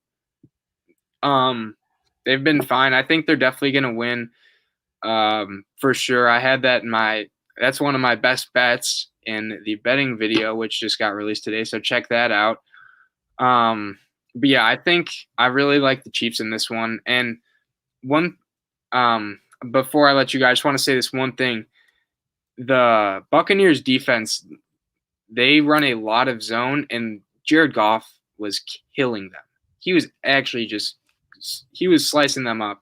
And I think Mahomes is going to do the same, but I'm interested to hear what you got to say. So I agree with you on your Tom Brady evaluation, though. I don't think Father Time has got him. Like, I think he's obviously shown the signs of decline that any quarterback does as at his age, right? He's been this bad, though. Has he looked this bad? Right. He's not willing to take hits anymore, and their offensive line has a lot of moving parts, and that puts him under pressure, and he certainly doesn't want to stand in and throw the ball the way he used to. And his arm is definitely not as good, right? Like, his arm used to be so good where even on a lot of these shorter throws, he could get it out because even if his timing wasn't perfect, just because his arm is really that good, and his timing usually was perfect. So he's really been an outstanding player, right? But I think, wow, breaking news, Tom Brady's an outstanding player. That's not the point, though. I just think that what's happened to him the last few weeks is teams have started to realize that if you put two safeties back there and you play split safety coverage, which means that you're playing a lot of cover, you're making him throw the ball deeper and on the outside to complete passes, you can really hurt the Tampa Bay Buccaneers because one, Tom isn't as good throwing the ball out there. And two, pass protection has to hold up for him to throw out there. And he's not willing to stand in and take hits and make those amazing throws after amazing throws. So I think Tampa Bay's only chance in this game is getting back to running the ball. I think what hurts their defense a little bit too is that sometimes their defense gets put on the field pretty quickly because they go throw 3 and out, and it really just hurts their defense. We addressed it in the last show. That's why I picked the Saints to win the division, because I think the loss of Vita Vea has really hurt this defense.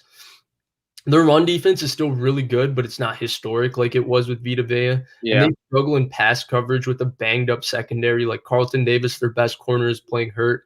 I agree with you. I think the Chiefs are going to win. Mahomes is really, really good, obviously. I think I would probably go for Aaron Rodgers as the MVP right now, just because I think his level of difficulty is harder, but it's not a hot take to say Mahomes is the MVP. He absolutely should be in the conversation. I do think his numbers have been a little bit inflated. Yeah. I do think some of his touchdowns, I don't know why he's the only quarterback people don't bring this up for, but Andy Reid is really good with the shovel pass, the flick pass, the push pass, the little push off the snap and the screen game and all of that. And that helps them in the red zone. So that's how he throws some of his touchdowns. It shouldn't take away anything from him. He's still one of the best quarterbacks in the NFL and definitely one of the best. And he's going to be one of the best ever. There's no doubt about that. I just think that's a part of it. And then I've also watched games like the Chargers game and the Patriots game where he struggled, but guys have dropped interceptions. So it doesn't really affect his bottom line numbers. But I mean, we're really picking at details. This is an awesome player who certainly deserves to be the MVP. There's no doubt about that. But I'm 100% with you. Kansas City's going to win this game. Yeah, and to go on that, like I think I regard Mahomes very high. I'd say he's the second or first best quarterback. But you remember Alex Smith with Andy Reid? Alex Smith was putting him at 12-4 record or 11-5 every year. Right. There was a year he was like even talked about as being a dark horse for the MVP, with pretty much the same supporting cast. Right. They had Kareem Hunt instead, of course, but right. And they didn't win in the playoffs, but I don't think it's breaking news to say, whoa, Patrick Mahomes is better than Alex Smith by exactly. Right? Yeah. And then also Mahomes' numbers do definitely look better than what I feel like how he actually has played. With those they always talk about it, the announcers do. When the quarterback catches it and he does a little shovel pass to the receiver who's cutting across, and the Chiefs loves doing that. They just have a bunch of speed on the outside, so they'll always do that, and that's a touchdown when it counts as a passing touchdown, but it's pretty much just a handoff. Right. And the Chiefs have this play in their playbook. They used to run it a lot more. They don't run it as much, where they have the back motion across, and it's basically it looks kind of like a read option with the back, and then Kelsey kind of comes in and kind of settles right behind the offensive line, and it's a little shovel to the tight end, like a tight end screen. They used to call that play in the red zone a lot. Kelsey was really good at it.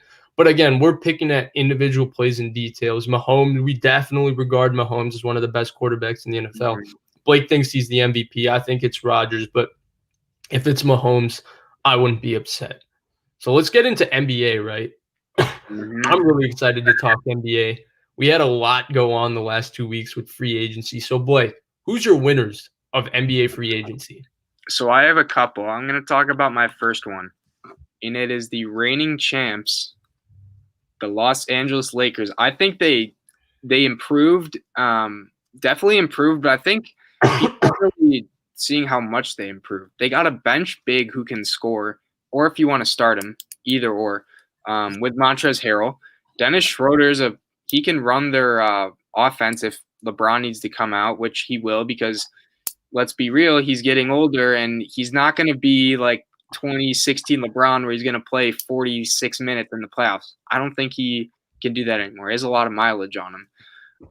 They also got Wes Matthews for a really cheap contract, and he's I don't know if he's as good as Danny Green, but he can do a lot of the same things Danny Green can do, and he's a fraction of the cost. So I think that was a good move there. And Marc Gasol might be one of those signings that's going really under the radar. He was an integral part of the Raptors. he's really stout on defense. There was that game against the 76ers where he shut Embiid down to 0 points when he was getting guarded by him, which you do not hear that on the media, but that is that's great for him. So I think their team got better, and they're also going to mesh better too. Just another year playing together for Bron and AD. So I'm really interested to see in how they do, and I think they are one of the big winners coming out. Who do you have as a winner? So I totally agree with you with the Los Angeles Lakers. Like, I do love what they did, and Marc Gasol is a really good big man passer too, something that's Yeah. super underrated, and he'll be a solid veteran presence for them. I think they have a slightly better team overall when you account for Trez and Schroeder than what they had last year. But we'll see if that leads to a championship, because I think the NBA itself, the landscape, it's going to be more difficult for them too. So a winner for me in this free agency was actually the Philadelphia 76ers. And it was mostly because I thought they were in an impossible situation with the stupid contract they gave to Al Horford. Like, conceptually, Al Horford, Ben Simmons, and Joel Embiid never made sense to me.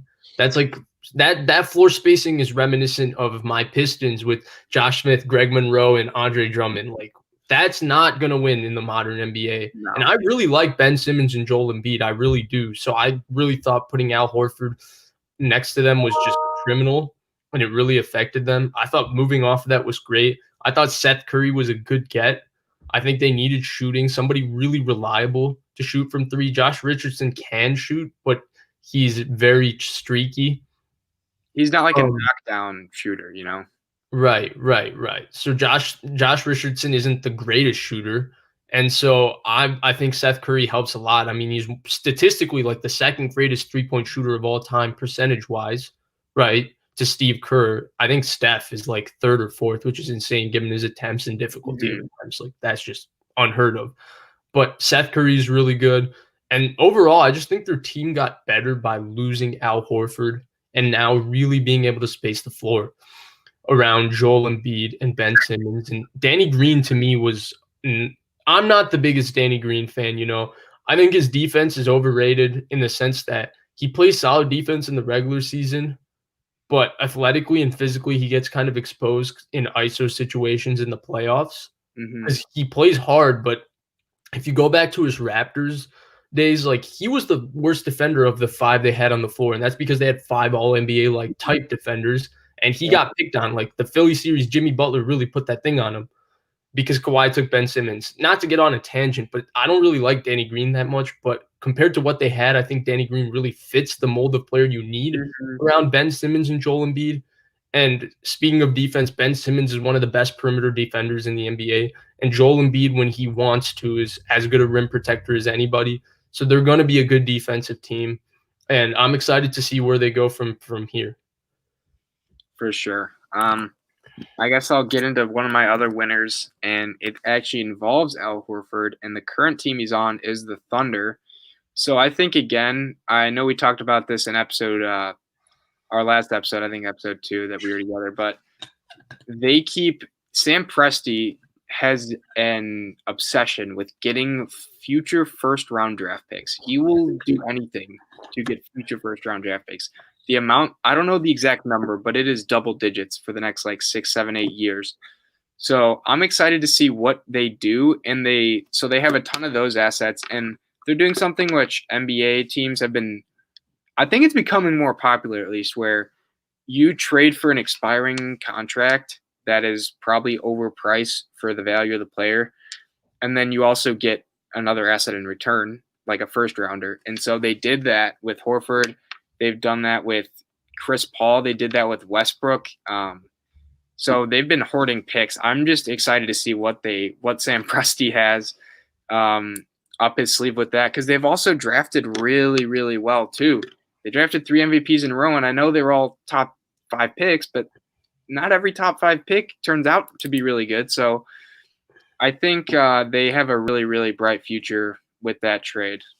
Yeah, and KD was the only obvious pick of the 3, right? Like, Russell Westbrook was a defensive stopper at UCLA, and he turned into this. And I don't remember James Harden being a superstar at Arizona. No. So he's really good at drafting. If I want to go to another winner, I'm probably going to go to the Los Angeles Clippers. And it sounds kind of crazy, right? Because they lost Montrezl Harrell. But to me, their two biggest problems in terms of their team were, one, they lacked solid point guard play. They didn't address that. But I do think they addressed, like, I'm a Pistons guy, and Luke Kennard is an upgrade over Landry Shamet in terms of his shooting. Like, he's a knockdown shooter. And I think Shamet was supposed to be a knockdown shooter for them, but he never found that consistency. I think they were hoping for a JJ Redick type player. Instead, they got a very inconsistent, like, Wes Matthews kind of shooter. I think maybe Kennard can be closer to that, but JJ Redick is one of the greatest shooters of all time, so probably not. He'll be better. He'll be better. Right. I just think the big upgrade for them is Serge Ibaka. To me, is a much better fit and defensive player than Montrezl Harrell. Montrezl Harrell, he hustles, he plays really hard, and he's going to be a good fit for the Lakers, just coming off the bench and playing that role. But the Clippers, when they went to their lineup to close games, they were hurt by the fact that, one, Montrezl Harrell is a bad free throw shooter. Two, he's a bad defender, especially out in the perimeter. Three, he can't really guard the rim. And four, you can't really use him in a pick and pop type situation. And every time the ball gets down to Trez, he just kind of drives it in, and he's a little bit out of control at times. I think he really hurt them in the playoffs. I think Ibaka is a champion. He's been there before. He's a good rim protector and a consistent shooter, actually. He shoots the ball pretty well. I think that's going to be a nice upgrade for them. I don't know if they're going to come out of the West, but I think they're going to be better this year in the West than what they were last year, which is saying a lot because a lot of people thought they were the best team in the West last year. And they're definitely going to have better chemistry with the team now that they've been together longer too, which is, I think that's half the battle, just having chemistry, because when you're watching it on TV, you don't really see it as much as when you get the stories that leak over Twitter and social media about all the players in the locker room, like, laughing at Paul George when he was trying to give a serious speech. Like, you don't see that on the court. And I think that's such an underrated aspect. They also got rid of Doc Rivers. And this is, again, he's blown a 3-1 lead multiple times, which is almost impressive. I don't know how that happens, but that's could be a good move for them as well. And with Serge Ibaka, that's going to take me one of my losers, actually. I think the Raptors are somewhat of losers in this off-season free agency season, in the fact that they lost Gasol, they lost Ibaka, so they lost two of their better bigs who have really good experience being in the playoffs. They're seasoned vets, so that's important. And also they signed Van Vliet to, I think it was like $21 million a year, and he is a good player. Is he worth $21 million? That is to be seen. So I think losing those two guys is going to hurt them a lot, considering they lost some size. But we'll see. I don't know. Who do you think who lost? Yeah, I agree with you. I think Toronto is going to still be really good. It's not that they're going to be bad, but definitely Ibaka and Gasol were two losses, and people just, I don't think they've been talked about at all. They're never really talked about, so that makes sense, but I do think that hurt them. So real quick before we get to your final loser, I did want to just mention my Pistons, Detroit basketball, as one of the losers. I don't know what they're trying to do there. I'm getting some bad memories of them trying to bring back Josh Smith, Andre Drummond, and try to run a lineup of 5 centers. I don't know why they got Dedmon and why they did what they did. It just feels like they're trying to rebuild, but then they're not really allocating the resources because they hand a giant contract to Jeremy Grant, who I think is talented, but I don't think he's worth $20 million. So I don't know what they're doing. To me, they're definitely a loser. The hope for me is that they somehow do what they're supposed to do, and instead of being the Pistons and landing the 7th or the 8th pick, they be the worst team in the NBA with all these centers, and they get the first pick. Hopefully it's not this year. Hopefully it's the year that Imoni Bates comes out and the Pistons get Imoni Bates. I think that Adam Silver needs to give them the Cleveland and Chicago treatment. So what that is the Cleveland Cavs, they had the worst record, and then they got LeBron. He's from Akron, so Akron to Cleveland. And then Derrick Rose for the Bulls. I think they were like, what, the 7th or 8th worst odds? Yeah. It might have even been like 10 or something. but they jumped all the way to number 1 and got Rose. Yeah. So I'm hoping. I just think it's good for the NBA seeing those like feel good stories of a player staying in his hometown, or home state in this case. But yeah, I'm excited to see. I don't think the moves they made were smart for tanking. I think Jeremy Grant's definitely not worth 20 million for what he brings to the table, but he's also like a good player that he can help like win you games. Like what the 76ers did when they just got rid of everyone and just had a bunch of undrafted or second rounders coming in, and then being able to manufacture losses that way was probably the best. But it's still a couple years away, so we'll see. So you want to just talk about your last? Was it a winner or a loser actually? I'm gonna do a winner. So okay, I did have another loser, which was the Kings. I don't really want to get into them though.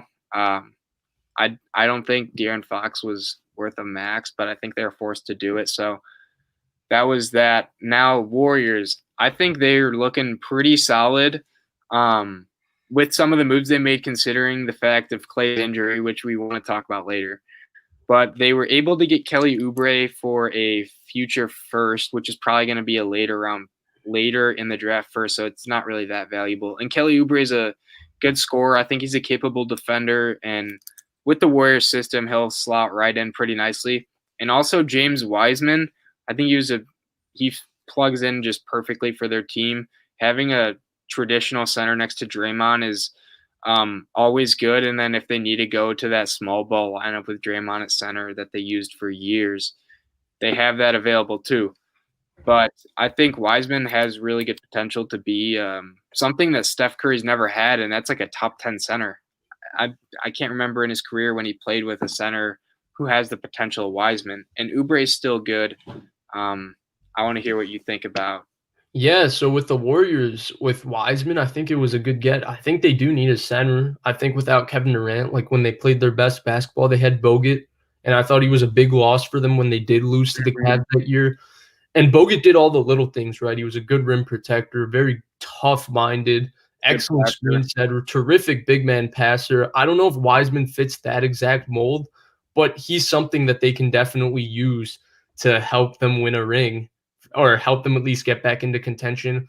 Obviously, the Clay injury, it was brutal, it was devastating. I'm not the biggest Warriors fan, is because I was mostly just upset about the Kevin Durant move. But Klay Thompson was my favorite player on that team. To me, he epitomized everything good about basketball in terms of he was so tough-minded. He played defense. He played every game. He was as good as any two-way player in the NBA. He was an awesome shooter, beautiful-looking shooting stroke and all of that. So it really sucks to see him go down. We're definitely going to talk just about how the Clay injury made us feel and the Joe Burrow injury, how they both made us feel in a couple minutes. But overall, I think they pivoted the best they could. Kelly Oubre is a good player. He has defensive potential. Hopefully, Steve Kerr and the Warriors can get that out of him. So you want to talk, Clay? How did that injury make you feel? So one thing that I was thinking of is, so he had it was ACL, right? That kept him out for a while. It's the same leg? No, it's a different. Okay, it's different. But still, I think these type of injuries, especially when you're over 30, it's not as bad, because I feel like 20, 30 years ago, if you had two of these injuries, your career was done. And you've seen people come back from Achilles. But the lingering issues are not going to go away from him. I just don't think that's true. And both of his legs are more prone to injury now that his ACL and then his other Achilles are weaker. So I think he's going to be more injury prone, and I don't think he'll be able to get back to his former self of being probably just like one of the best, if not the best 3-and-D guy in the league. I mean, you remember the game 6 in 2016 against the Thunder, where he exploded for over 40. He was killing it from the 3-point line. He's had other games where he's just been a flamethrower from the 3-point line. Right, in big games too. Like Game 6 Clay is so real. Yes. So I think they did pivot well with Oubre, and he's definitely not as good as Clay, don't get me wrong, but he's someone who can do some of the similar things that Clay does, shoot the ball pretty well. I don't think Oubre's as good on defense as Clay was, but Theoretically, he has the potential to be. He's tall, he's pretty athletic, but yeah, I think they pivoted well, and I'm just sad to see it because I really like Clay too. He's very entertaining to watch. Yeah, I totally agree. That basically is the exact same way I feel about it. It really sucks, but I'm really interested to see Steph Curry without Klay Thompson, Mhm. without Kevin Durant. I think it'll bring the best out of him. We'll get to see really, I think it's a chance for him to really cement his legacy even higher, because Mhm. some people hold the not having finals MVPs against him. I think everyone agrees at this point he's a top 20 player of all time. But we'll get to see really where he is in there because all those other guys have had to carry teams to the playoffs, with lesser rosters. And I think he's certainly capable of it. And we'll see if he'll do it. So let's just real quick just cover the Joe Burrow injury because that was brutal too. Yeah. That So was really tough to watch. For me yeah. personally, I'll just my 2 cents on it real quick. It's tough. The Bengals really, to me, had found something. I hope he comes back and returns. It's similar to what Carson Palmer had, if you remember that one playoff game where first time him and Chad made the playoffs, Chad got injured and Carson Palmer got injured Very with sad. a short span. I hope he comes back. He looked like a star. He's so tough. He's so gritty. He's just a guy you want to root for, and I hope that he comes back. And one thing that came out of that, so they just thought it was only ACL. It was ACL, MCL, and more structural damage. So that is going to make his recovery even more difficult. And that frustrates me because one thing I think the problem is their O-line was just letting him get killed back there. You saw the pocket collapsed on both the left and right tackle. Both of those sides. That's how he got injured, is because when he got hit, his knee just got caught in the middle of two O linemen and D linemen being there. So I think the Bengals, I mean, we've harped on this. The Bengals should have invested more capital in getting him O line help. But yeah, I'm worried because of the play calling too. Yeah. Go ahead, finish. Sorry. Yeah, the structural damage worries me because if it's only ACL, I feel like nowadays, especially the top tier athletes, they've been coming back from that like not that much worse. I mean, even AP, you remember he had one of his best seasons after ACL injury. So it's not as much of a death sentence as it was, but the structural damage really worries me.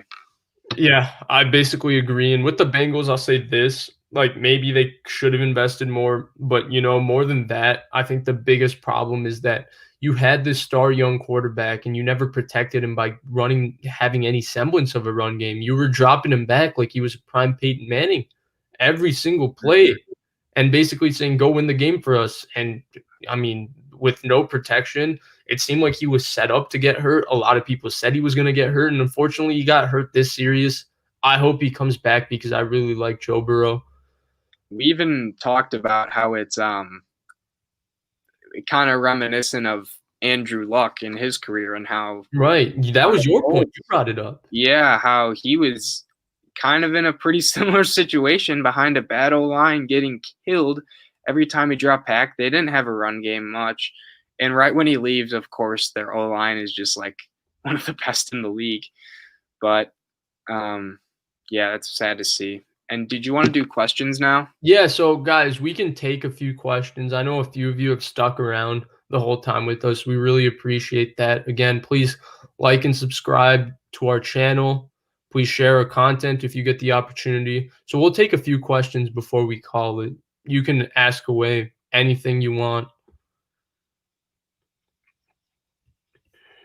I saw one good question that was just where are we from, if you want to answer that real quick. Sure.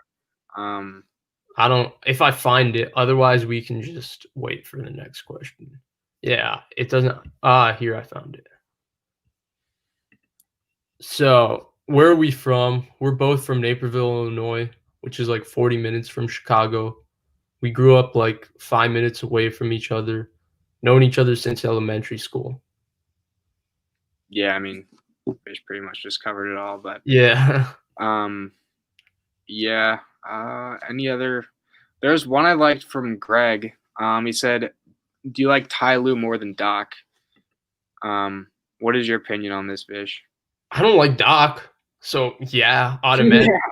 But I don't know much about Ty Lue. It's tough to evaluate a coach when they coach LeBron because I Mhm. feel like LeBron basketball is what dictates what that team does, which is have LeBron bring it up, have shooters around him, and he's going to drive and dish and run certain sets the way he wants to run it because he kind of runs the team. Nothing against Ty Lue, right? Because he still has to manage all the personalities, but we don't know what kind of offense he wants to run. And so we'll get to see. But I do not like Doc Rivers at all as a head coach. I think he's been wildly overrated because the media, he has a lot of friends in the media that represent him really well. So, yeah, I do. How about you? I think he's been living off of the Celtics run a lot. And don't get me wrong, that was a pretty sick run they had when they had, they had the big three of Allen, Pierce, and KG, and then they also had Rondo and some other guys. But I think it's nice. Only one ring. One Yeah, ring. yeah. And you remember the game against LeBron in Was that that the series? 45-15 game? It was the, what did you say? 45-15 game. Yeah, when I feel like you can blame it on the players because they're the ones playing, but the coach, if you know this one dude's killing you and the next best players who Mo Williams or is it Jordan Ilgauskas, like, come on, you have all-stars. You have some of the best players in the league. You have that was one of the first, I think, super teams of the 2000s was that Celtics team. Oh, you're talking Cavs, LeBron. Mhm. Oh, okay. My bad. My bad. Good point. Yeah, and it was the game 6, and Yeah. it was really big because LeBron to this point was kind of labeled as a choker. Wait. I think you're mixing up the game 6 in 2012 with the Heat. I'm not That talking about 2012. It was a game 6 or game 5 or something. I know. Is it the series they lost in 2009 or It 2010? might have been, yeah. I The forget one the Yeah. Okay. Yes. LeBron was when he was playing every minute of the games to close it. Yeah. Dude, great point, actually. Great memory on that. That's yeah, so I think he should have done more than that. And that's only one pretty specific scenario, but like I mentioned, he's blown multiple 3-1 leads.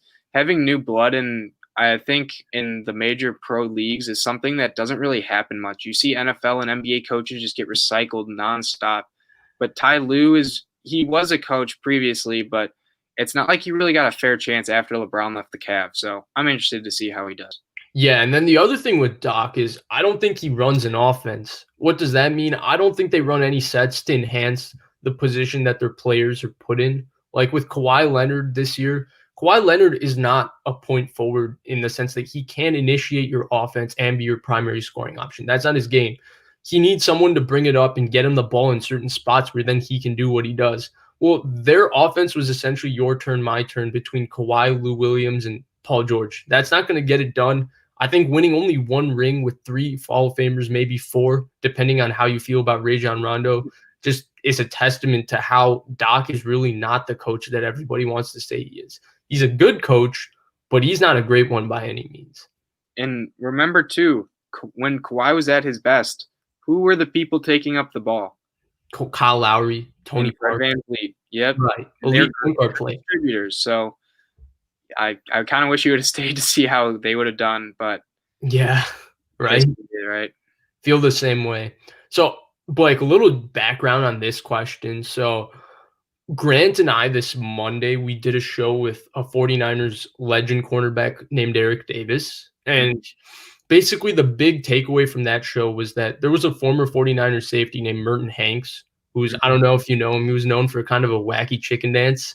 And he used to get a lot of interceptions. And basically, Eric Davis compared Richard Sherman to him and said Richard Sherman can move to safety.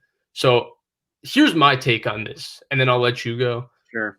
If Eric Davis says that, then it has to make me think. Because at first I would have said no, because I just don't think Sherman is as explosive an athlete. Like Eric brought up how to play cornerback, you need this straight line speed that you don't need in safety.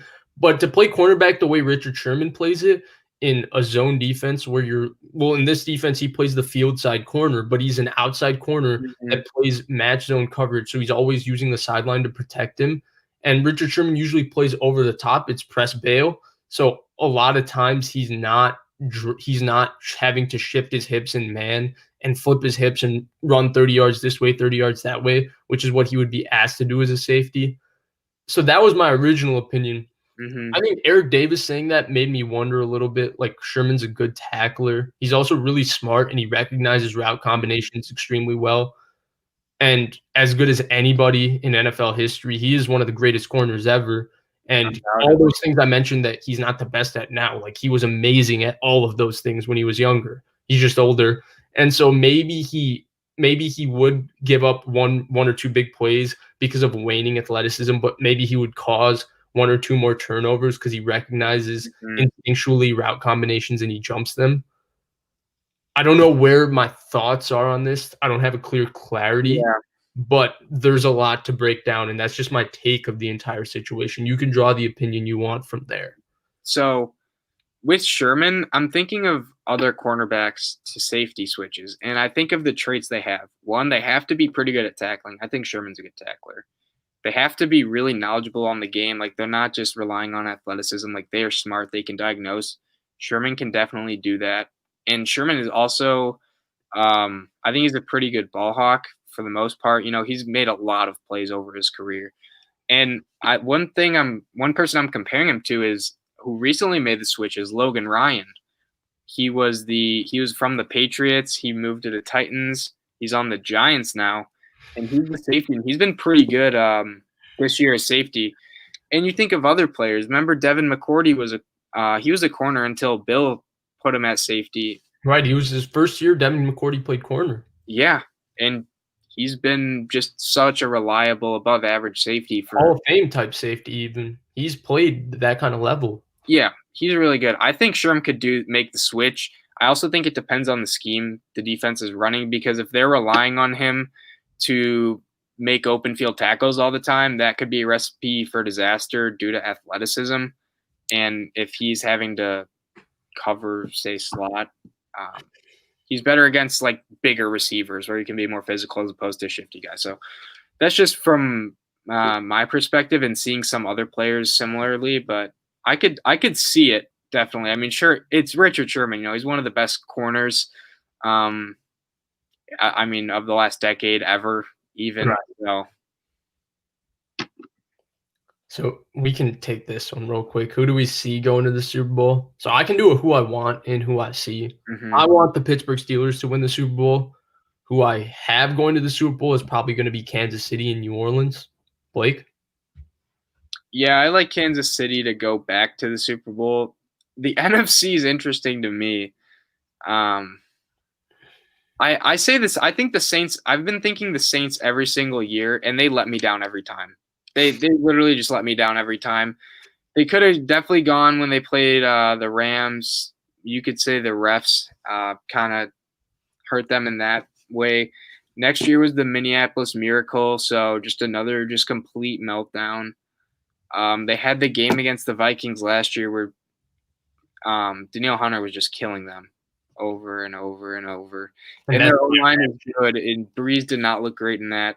I will say this is probably the best Saints team in a while. Like, their teams have progressively gotten better, but this one specifically, adding Malcolm Jenkins, adding Emmanuel Sanders as a really good number 2. I think they've gotten better. Jared Cook, too, pretty underrated tight end there, but I don't know. Saints always – I want to say the Saints. I'm going to go with Saints. They always let me down, though, so – So you're going Saints Chiefs too, huh? Yeah, I don't like saying the Saints, but the NFC is it's too early to tell. One of these teams, I can see like 5 teams going from the NFC. Right, and one of these teams could get hot over the next few games. Like Tampa Bay. You never know. So who knows? Never doubt Brady. So I'll real quick answer this from my man Outsiders, who stuck with us this whole time. We appreciate you. How did I become a Niners fan? Because I'm from Illinois. My dad's a big Niners fan, and he's really what got me into it. So have we looked at any QBs? Honestly, we'll do QBs as we get closer to the draft. Right now, we're just talking NFL because that's kind of what's in. I've watched a little bit of college guys, but it's with school, it's really tough to have 2 days of just watching football. So I don't want to give strong opinions on like all the quarterbacks just because I don't think it's fair for me to have an opinion yet because I haven't watched enough of them. I don't know about Blake. Do you have any opinions? I haven't watched it. I prefer doing that kind of after the NFL season and closer to the draft, kind of like Vish said. But one name who I think has been flying up boards is the Florida quarterback Trask. That man has been flying up draft boards. I've seen a little bit of him play, and there's definitely a few times where I'm thinking like, wow, how is this dude going first round? Like that is such a bad like just read, mistake, throw, whatever. But then there's other times of brilliance where you're like, dang, this dude definitely going first round. Shades of Jameis Winston in him for me on some of his touchdowns and then some of his picks. But I don't know.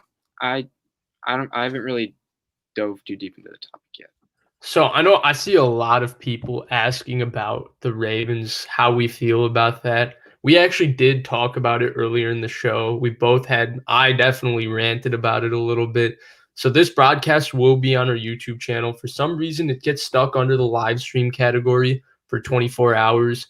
So just go to our channel where you see uploads, just click live stream and you can rewatch the full thing and you can see our full opinion on this.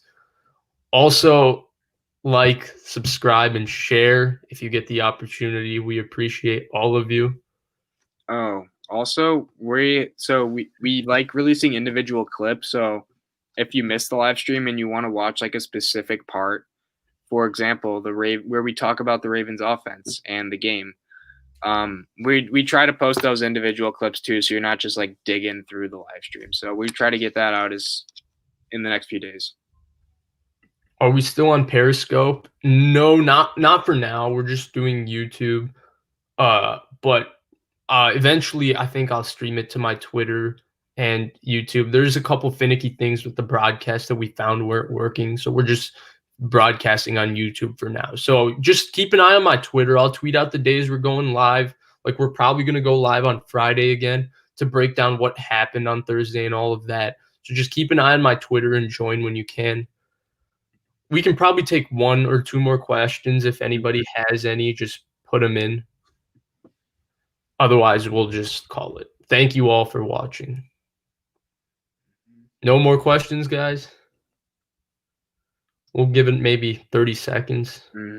I'm interested in Outsider's take of Raiders Seahawks. That's definitely an interesting Super Bowl. I wouldn't mind the Raiders, to be honest. I think they're probably like a year or two away. Oh, I think they're never going to make it. You don't think so with Carr? Not anything against Carr. I think Carr is playing like a top 10 quarterback right now. There's like 15 guys playing like top 10 quarterbacks, so that doesn't say much. But I just think pretty bad too. Huh? Their defense ain't it. Not good at all. What's the most? We'll do this one. I like this question a lot. So Blake, you want to start off? Yeah. So it's tough to pick only one. I know what you're gonna end up saying. What do you think? 2010 February. I was so most memorable that I'll probably never forget. I think the Packers Super Bowl for sure. Another one is this is NBA. So the 2016 Game 7 NBA Finals, that Warriors Cavs. I'd never been that invested in basketball. I think that was kind of the peak of basketball for me, from what I've seen. I also really like the Heat versus everyone else series because those were pretty good and they got split too. So it's not like the Heat were dominating every time in the playoffs or in the finals. But yeah, the Cavs Warriors 2016 was awesome for me. Okay, so I have two. The first one is personal and then one is just straight sports. So the first personal one is like for I think the last 15 years, my dad and I have basically watched every single Niners game together. And so I think I went to India in December and there was one Niners game that we didn't watch together. And so I couldn't watch the game from India because this was like 2012 and there wasn't really a reliable streaming service. So I was literally following the full game at like 2 in the morning when I was like 12 years old. And my dad basically sat on the phone with me the whole game. And I would watch the play-by-play show up on NFL.com. And he would literally tell me, like, oh, Kaepernick just threw a pass to Crabtree. Oh, this happened, this happened. And that was like a real cool memory for me. Two, probably I'm gonna have to go with the 2016 finals as well. Like I was really invested in that playoffs. I don't remember why. I was just really invested in it. And that finals was something else. It was an awesome watch every single game. I watched every single game. That was incredible. Even the Western Conference Finals was the 2016 with the Thunder and the Warriors. I feel like that was the most balanced the NBA had been, where there's just three teams that were just like powerhouses, but you could see any team beating each other because you didn't think the Warriors were going to come back from 3-1. The Spurs team that year too. Yeah, the Spurs team they had like something wins. Yeah, Zaza Pachulia ruined. No, that was 2017. 2016, Westbrook and Kevin Durant did that thing. Yeah, I was thinking 2017 with that Zaza, yeah. But both teams were really good. So Blake, we'll take two more questions and then we'll call it. One's for you, Blake, but before that, Kevin Rentis asks, will you talk about CB college basketball on Friday? Kansas plays Gonzaga. I mean, possibly. I don't really watch college basketball besides March Madness religiously, but if I get a chance to watch it, Blake, I don't know what your schedule is. Yeah. I know both are really good for college basketball, so I might try to watch that. I don't know if people like want to hear us talk about college basketball. It's kind of more of a March Madness thing for most people, I feel like, and kind of an acquired taste. But that'll definitely be a pretty good game. Yeah, for sure. It's an acquired taste, so we'll see. Honestly, if Blake says like, or one of us like feels like really strongly that we want to talk about it, then sure, possibly. And then Blake, this one's for you. So I wasn't. I've obviously been a Packers fan, but I didn't really watch them as like I wouldn't watch every game religiously when they had Favre. I don't have too many memories of Favre. I remember seeing it in the news, and I was like, wow, like this Packers legend, someone who just embodies everything the Green Bay Packers are, is going to a rival team. It was kind of just like crazy. And then you saw the Favre jerseys, and it just doesn't look right at all. It's kind of like seeing Tom Brady on the Buccaneers. Seeing that for the first time was just like, geez, this just looks messed up. But yeah, I have bad feelings about it, but it's not like they won this championship, so that's good. All right. Outsiders, we appreciate you.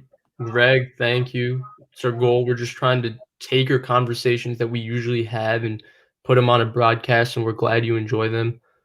I guess you got this in, so we can ask you. I can answer this. How did this Monday become Mondays with Eric Davis? I'll answer both. So last Monday, Eric just happened to be watching the full show, and Brant asked him, he's like, do you want to come in? Happy Thanksgiving to you too, Mariah. And he said for sure, and he came in, and it's really awesome of him to come in. He's really knowledgeable. Definitely go check it out. Like the guy knows so much about football, and he's really willing to explain and talk about it. He's an awesome guy. And then how do I think the Rams-Niners game will play out? So, Blake, you want to first say how you think it's going to play out?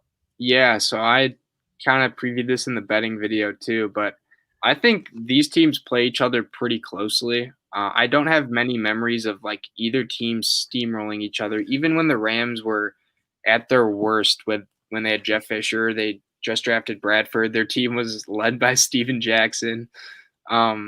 I feel like they've always played them pretty well. I don't know. I think it'll be close. I definitely like the Rams more, obviously, because they have a better record. Their defense is fully loaded with studs. McVay's kind of had a resurgence, and the Niners are just riddled. I think the Niners have one of the most talented rosters, but injuries have held them back this year.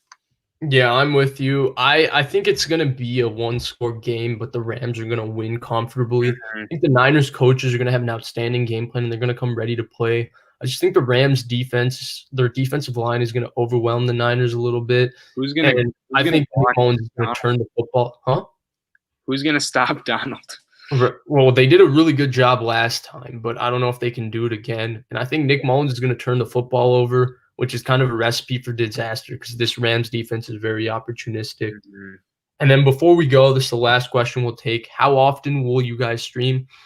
It'll usually be Wednesdays and then hopefully Fridays. Honestly, we'll play it by ear because for us, school comes first. So if we have time, we'll try to get 2 in a week, but just look for Wednesdays. Just follow me on Twitter.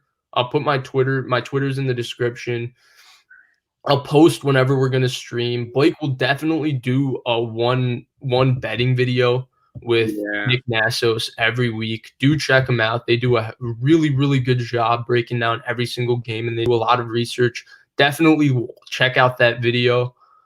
It'll always be posted on our channel, usually a good while before Thursday, so you'll have time to listen and have what they say resonate with you.